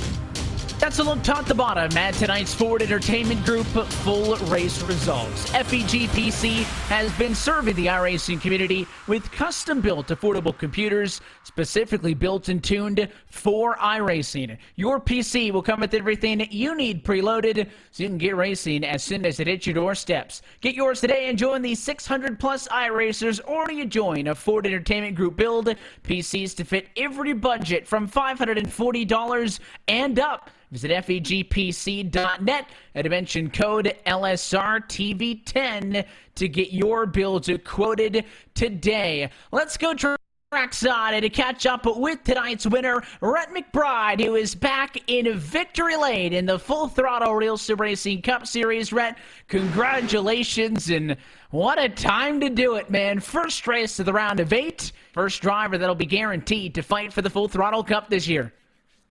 Yeah. I appreciate it, Evan. Yeah, if I'm gonna get one, that's the best time to do it, man. That was crazy. Obviously, expectations coming into this one, it's Martinsville. I don't know if I would say it's as much of a wild card as Dega, but we know when things get physical, and in a race that'll most likely have a lot of restarts like this one did, you never know what could happen. But just tell us about this. When you start P7, you have good speed. You end up establishing yourself as the race leader late there, but it wasn't going to be a walk in the park. Ferdinand was on you, company of other drivers, and the next thing you know, he misses a gear shift and takes out the field. Yeah, that was, it was just one of those kind of deals. I was just wanting to take my time, try to, stay in touch with the guys up front, and let the race kind of settle out and be around at the end. And then with the 24 having his problems like he did, and then Andrew, I don't know if he missed a shift or lit him up on the restart or what. I mean, obviously not the kind of thing you expect Andrew to have happen to him, because to be honest with you, I thought if he could get to my outside and he got past me, he would just gas it up and check out because he was really, really fast. But it was nice when you're out front, you had clean air and you could kind of, control the lines a little bit. After all that stuff happened, I was just like, every time the caution came out, I was surprised. But yeah, it was a wild night, man. Of course, this win is big for you. It's been a while since we've seen you at victory lane, to say the absolute least, but it's not like the speed hasn't been there. I mentioned is you were doing the burnouts despite the fact that you didn't have a race win this season, that you have been a model of consistency, and we said at the start of the playoffs that consistency would work for the round of 16. Just get good finishes. Round of 12, a little bit of a tighter margin. But if you want to be one of the 4 last race cars left that you need to run well, and not only did you do that tonight, but again, you make it a whole lot easier by getting that win to punch your ticket all the way through. What does the timing of this one mean for you?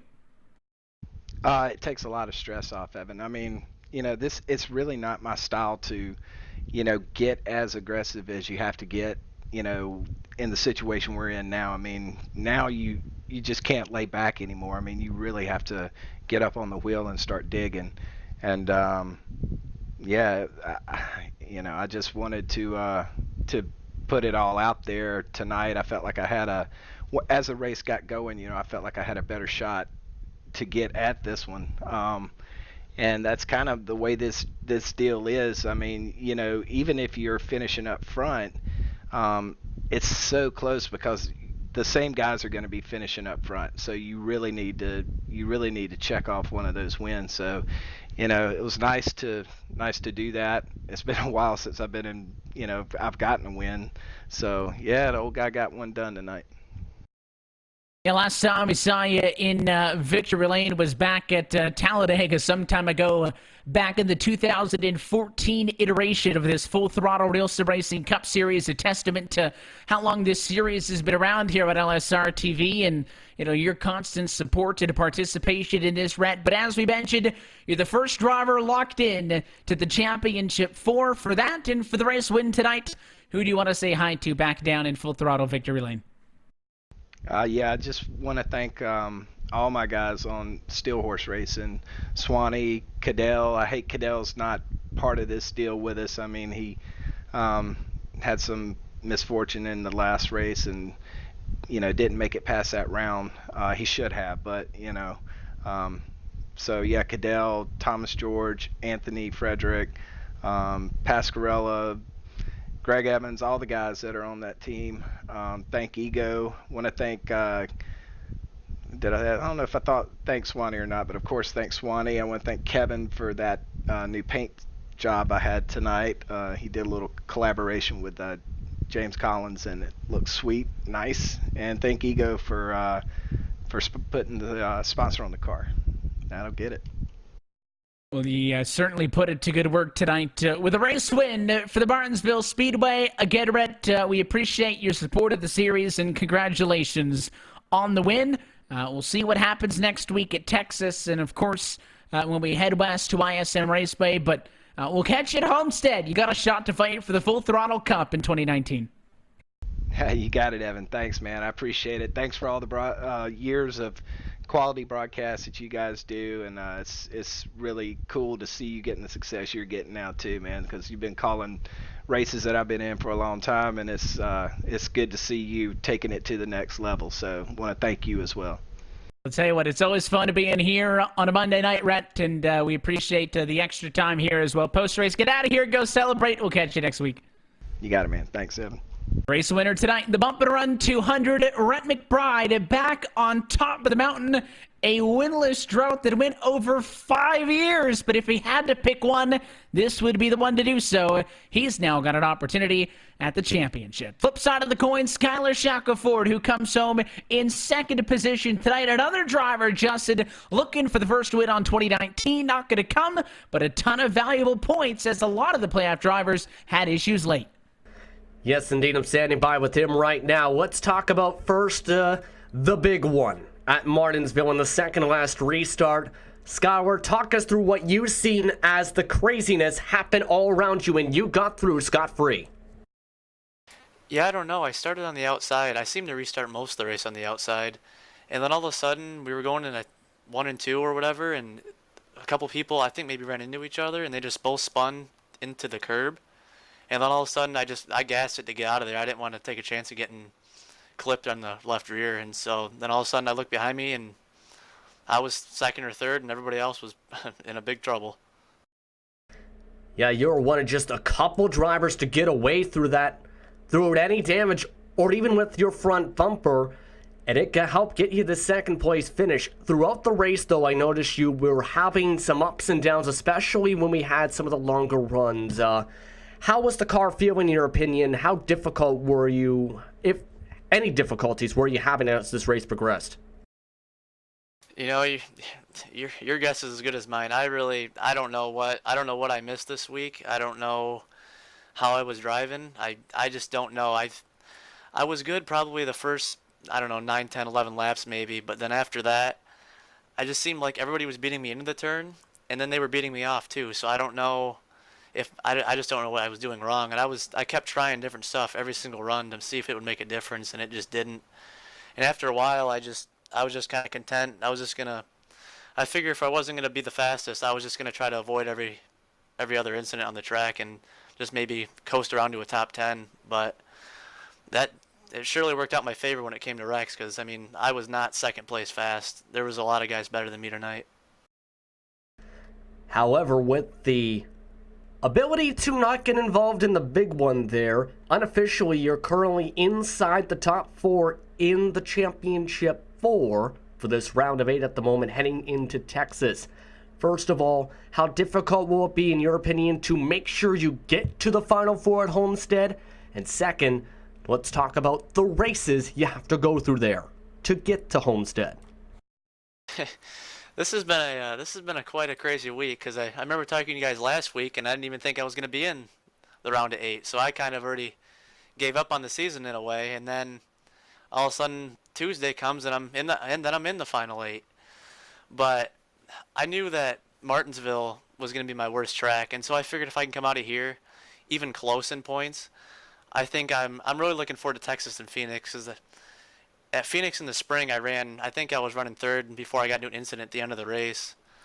And Texas, I've usually had a good track record in like A-fix lobbies and whatnot. So I'm looking forward to that race. I think Texas is going to be somewhat of a pack race maybe for the first few laps. and then after maybe 10, 11 laps, I think the high line might come in, if it's a hot track, that is. And then people can kind of move around and adjust to the long run. Yeah, we've seen that a lot with that package, indeed, that highlight starts to come in. Going to see if that can do so in the fall edition of Racing at Texas. Before we let you go, is there anyone you want to thank for being a part of your second place finish tonight? Yeah, I'd like to thank all my teammates, Jeremy, Brian, Connor. I know Connor didn't have the best of nights. He was fast enough, but he just got unfortunately caught up in a couple incidents, which forced him to park it. So that's unfortunate for him. I hope he can recover next week. I'd like to thank Berlin, Hammer, NZXT, Speedway for all the help that they do for us. I'd like to thank my painter, Zach, for painting all my cars and all my teammates' cars as well. Matt, our spotter, and everybody else that watches, and you guys for putting on a good show every week. Congratulations on the good points day and the good finish. We'll see how you do at Texas. Thanks, guys. No problem. That was Skylar Shackelford coming away second tonight. Evan, back to you. And we'll continue on down the pit lane to Scott McClendon, who comes home in third tonight from the paperclip. Another driver who survives this crazy one. And we talked about the keys to the cars who finished 1-2. Rhett McBride kept his car clean. Scott, the 51 machine can see those battle scars on it, but it's still a podium nonetheless. Just tell us how you had to fight through this one. Honestly, I don't know. I've pretty much been in the middle of the top 10 for the entire night in terms of pace. I didn't have a P3 pace to my expectations anyway coming into this one because Martinsville isn't really my forte, but somehow I ended up just staying calm. When people were very aggressive for moves, I was like, okay, you can have it. I've had instances where Thomas would dive crazily into my inside and I'd be like, okay, you can have it, I'll stick behind. We still have like 60, 70 laps to go. So it's pretty much just waiting for the right moment to really pounce and be aggressive, because at the beginning of the season I've had the instances where I'd be too aggressive too early and then get wrecked out because of it. So I'm just trying to change my ways for the end of the season and potentially for next season as well. You talk about, of course, looking forward, and I know it may be too early still to kind of look back on this, but of course, you started this postseason with an opportunity to fight for the championship, and you just missed out on the cut for the round of 16, finishing 13 as the field was whittled down to 12. But you know, after the last couple of weeks, you've been able to run up front. You are the highest scored driver in the championship of the four that were eliminated in the round of 16. So to take the downfall or the drawback of, you know, not being able to go further in your quest for a championship this season, while also since then still being able to outrun those other cars that you were with in the points and to be able to be up here up front in races, how do you kind of balance those two factors? It's pretty much just have fun. These past couple of races, I've just had a mindset of have fun regardless of what happens. Don't get too worried about positioning, because at the end of the day, if you're not having fun, you'll wear yourself out, and that's when the track beats you and the opponents beat you, and then pretty much you just lose entirely. So I've been working on my craft in general in the sim, been racing a lot more in iRacing, and pretty much been doing a lot of research in terms of how lines are driven by pros and by sim racers that I race against on a common basis, what I'm doing wrong. It's pretty much just been an analysis of what I can do to perfect my craft and make myself be better for that run, especially for the end. Even though I'm not in the playoffs, I still want to be as far ahead in the championship as I possibly can. So if I can do that, regardless of where I am or where I start, then I'm definitely going to fight hard for it. Of course, some more opportunities to continue to fight to prove that point. It starts with Texas Motor Speedway next Monday night before we head to Phoenix and head off to Homestead. What's the outlook for the rest of the year? How you feeling with those tracks due up? So far, Texas is my favorite track, so I'm pretty confident that I'll be up front again. But the thing that I have to be careful is not to be aggressive too early and be at the front too early, because when we went to Texas last time, Jacoby did an aggressive move, and then I somehow ended up in it. So it kind of ruined my chances for staying at the front. So I'm taking a different look on this. I am fast there, but at the same time, I want to keep a clean car as much as I possibly can. Even though it was kind of hard to do that here at Martinsville, I somehow survived. So that's really the game plan for Texas. Phoenix is more of a, I guess, pretty fast short track, which requires a lot more braking, but you're a lot more wide open, not as much as Martinsville is. So I think it's going to be really interesting to see how I can really improve upon that and actually gain positions and stay ahead and potentially win one of these things. Who knows? We've certainly been putting up numbers to make a challenge out of this one. This finish tonight for you, 11th top 5, 13th top 10. Again, another number that's better than some drivers who are higher than you in the playoff grid. So you're certainly making a point, Scott. We'll let you jet out of here. Before we do, though, anybody want to say hi to while we've got you? Definitely want to say hi to my family at Worldwide Technology Raceway. They do a tremendous job at supporting me, along with Vintage Indy Registry, Margate Racing, Gateway Kartplex, along with Skip Barber Racing School. All amazing partners and sponsors that I have the opportunity to have a relationship with, along with my friends and families. Nicholas Curry, thanks for watching the stream today, along with Bobby Krug and a couple of other people that I talk to on a regular basis. And thank you guys for streaming and broadcasting this race, and it's really awesome to give you guys a show each and every week, regardless of the finish. Hopefully everyone on this broadcast enjoyed it, and we'll be back next week for some nice fun at Texas. We look forward to that one in the Lone Star State. But Scott, we appreciate you being in the series. We appreciate you chatting with us again. Congrats on a podium finish tonight for the paperclip, and we'll see what you got next Monday night. Thank you so much, Evan. You guys have a good rest of the night. P3 finisher tonight, Scott McClendon. Big thanks to Scott as well, the rest of our top 3 finishers, as always, for Skylar, and Rhett for giving us an opportunity to chat with us. And another congratulations to Rhett McBride. So as we mentioned, Justin, points are unofficial because we do believe Jason Jacoby, his finishing position needs to be revised. So if the points do change, and we expect them to, you can keep an eye on the Twitter over at LSRTV. You can also like us at facebook.com/LSRTV official. We'll post the updated points there as soon as we do them. But as of now, we do have Rhett McBride as your winner. He's moving on. Shackelford, Stanford, Jones above the cut line with Farinaj, George, Jacoby, and Horn below. Yeah, and that emphasis is definitely a lot to keep an eye on. Curly 10 points back, make it 2 points, I should say, back at the moment of that cut line. So Freenash going to have a lot of work to do at a track that he can be very strong at. But with Horn not able to finish the race due to being parked with the incidents, he is 20 points back at the moment from McBride and 10 points from that cut line. That is going to be difficult to try and close back up depending on who wins these upcoming races. It's going to be a very interesting rest of this round of 8.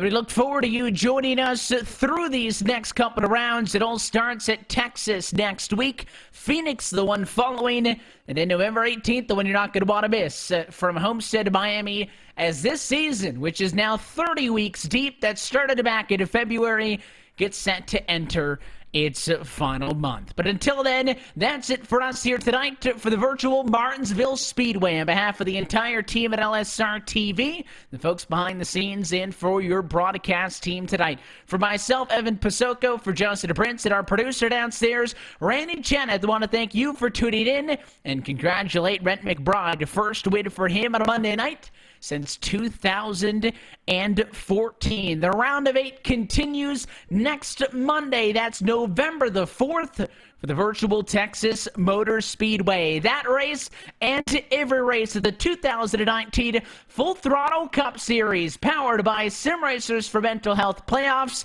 can be found right here on your home for sim racing and the iRacing Esports Network. Until then, good night from Martinsville, where McBride is headed to the championship 4.